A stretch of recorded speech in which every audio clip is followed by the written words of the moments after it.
सखी सुनो हमर बात सहल बड़े नवराते। सखी सुनो हमर बात सहल बड़े नवरात। सखी सुनो हमर बात सहल बड़े नवरात। लेके हाथ में थाली बड़े बड़े करेला आरती पियावाए सखी दुर्गा माई के खड़े खड़े करेला आरती पियावाए सखी दुर्गा माई के खड़े खड़े।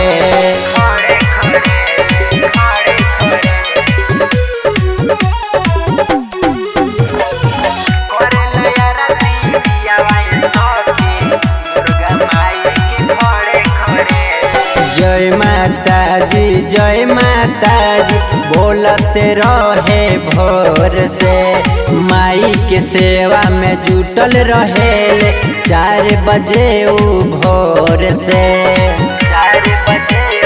हे माई जय माता जी बोलते रहे भोर से माई के सेवा में जुटल रहे 4 बजे भोर से। मंत्र भी खूबे पढ़े करेला आरती पियावाए सखी दुर्गा माई के खड़े खड़े करेला आरती पियावाए सखी दुर्गा माई के खड़े खड़े।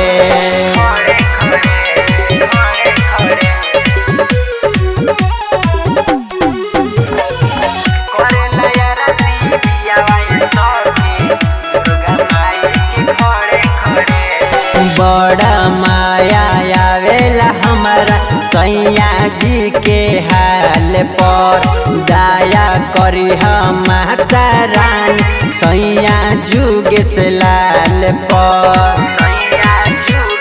हे माई बड़ा माया आवेला हमारा सैया के हाल पर दया करी हम माता रानी सैया जुगेश लाल पर।